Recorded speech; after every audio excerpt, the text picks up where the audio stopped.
I keep seeing this topic pop up, and I've had multiple conversations over the last week about what loneliness means in a community and society.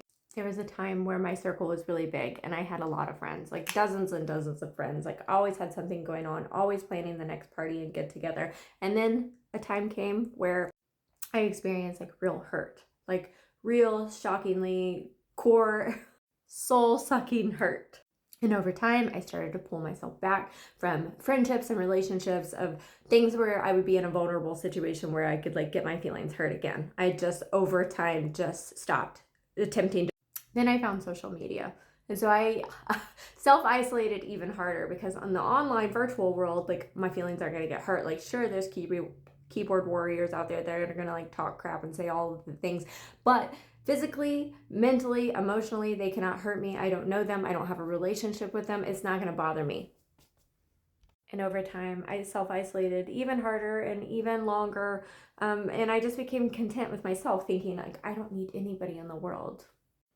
But the truth is we all need human connection. We all need relationships. We all need friendships. We all need a circle of people that we can like count on, we can call, and we can depend on, right? So right now we're part of this time where we all as a community, we feel connected and closer than ever because of the digital online space.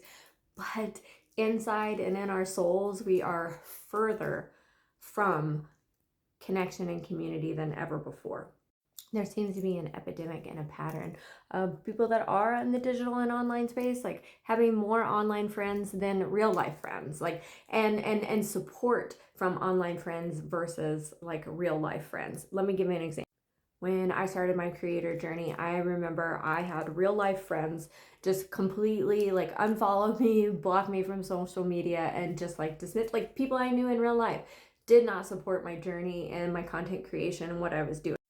And I used to let that really bother me until I realized that not everybody lives online like I do. Not everybody realizes how much likes and comments like matter. So sometimes your real life friends, they may see your content, but they don't realize like the impact it has whenever they engage with it.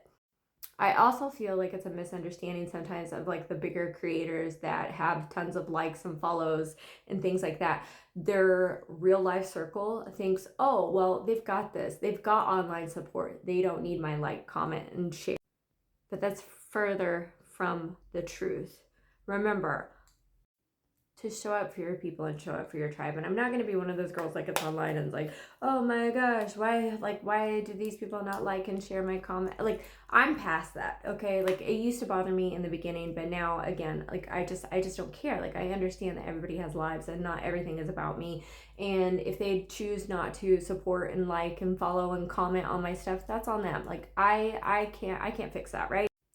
But the point of this, and if you're seeing this, is relationships are super important. And I hope that you're fostering and pouring into your relationships as much as they're pouring back into you. I no longer have time and tolerance for the relationships that take things from me, or the relationships that only want to be there whenever I've got tea or I've got drama. I had people like that in my life, and over the last year, I've cut those people from existence, from my life, because I see who shows up for me, not only in the online space, but in real life. And that matters. Real life matters. So if you're one of those people that thinks like you just don't need relationships and that you could just roll solo and you don't need anybody, it's time to fix that, and it's time to start healing the core wounds that's telling your brain that that's right, because it's not. And if you're one of those people that's questioning if a relationship is healthy or good for you, in certain aspects of your life, if you're finding yourself like questioning your belonging, questioning your value, and questioning your worth within that relationship, whether that is work, friendship, or a monogamous relationship, then it's time to listen to that inner gut and listen to that inner voice, and it's time to cut ties with those relationships. If you have to question it, it's not worth it. That's it. It makes me sad to know that there's so many other people out there that are like feeling loneliness and wanting so badly to have friendships, but like I feel like at this age everybody's been so hurt and wounded, like in our 40s, that it's like nobody wants to put in the effort that is required out of a friendship, because like they've been hurt so many times in life, and it's just not. And if this resonated with you, let's start a conversation. I want to hear your thoughts and comments below. Like, love, I could talk about social media and friendships, literally like all day. I've done a lot of healing and a lot of therapy to get to this point in my journey, and I just want to be beneficial and helpful to somebody else who might be going through it. All right, that's it. Thank you for coming to my TED Talk today. Love you. Bye.